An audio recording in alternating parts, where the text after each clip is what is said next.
Good day. My name is Neil McDonald. I'm the CEO of Khanya Hospice on the upper south coast of Durban, KwaZulu-Natal. We're actually on the east coast, so we can see the sunrise first before the rest of the country. We live in a very beautiful country, lots of beautiful sceneries, climates, but we also live in a country where there's a lot of poverty, historical poverty, people that are very sick in our area.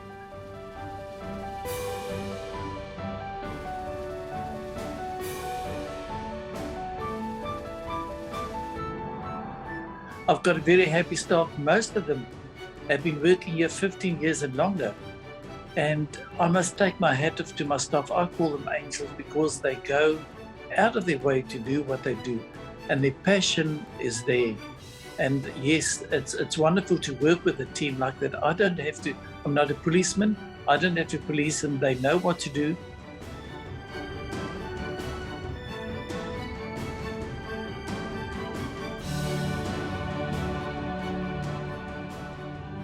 We just found that they come, unfortunately, in contact with the hospice at a very late stage of the disease.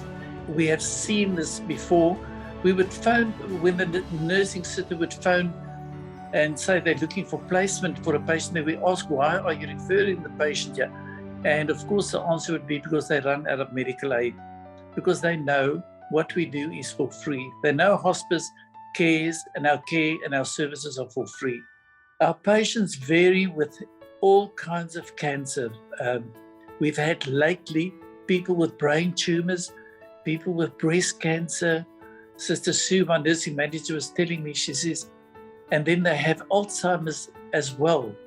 And then, of course, the biggest thing here is we don't have an inpatient unit where we can actually bring them into and care for them, which would be the ideal situation that we are working towards.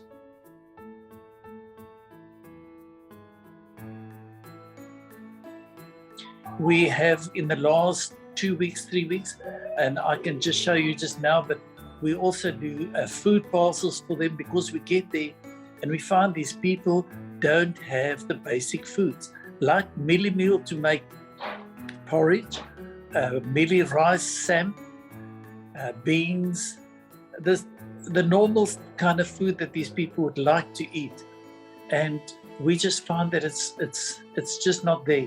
Many times my nurses have to actually make the porridge, feed the patient before they can give them any medication because they haven't eaten for the day.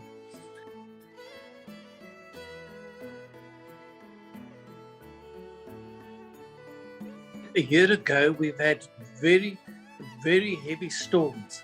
And this is not uncommon to us here in KwaZulu-Natal because the rain comes straight and the wind comes straight from the sea. So we've had thunder, heavy thunderstorms. We've had a lot of damage here at the house that we're actually occupying as offices. I mean, the water the heavens open and it floods. Then, now you must remember it's very hilly. A lot of hills here, they call it the green hills of Natal. So yes, we've got a lot of hills, and then it's little rivers. And when that is in flood, all the lower bridges are just washed away. Then the nursing staff have to actually park the car and walk about 1 kilometer. Sometimes they have to cross the river. They've got to park this side because there's just no way.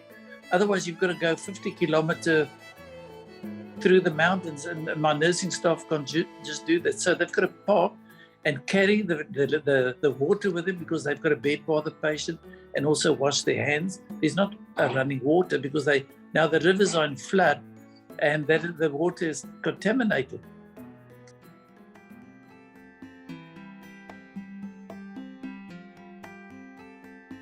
What really motivates me is when somebody calls me, and that was really one of the driving forces behind what I'm doing. When the family of the patient would come and call me and say, Mr. McDonald, the patient just wants to say goodbye to you because they're going home today, they're so much better. That was at a sort of a HIV/AIDS hospital that I worked at before I came here. Hospice is not a place, we don't care for the dying, we care for the living.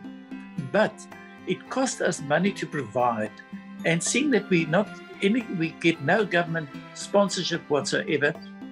I had to do something. When they told me there's no more money, and when I saw the poverty, when I saw what people are going through, I knew I could make a difference in the lives of people. And it's all about your connections. And I'm just showing people what it's really like. I don't have to paint a picture. I show them the reality.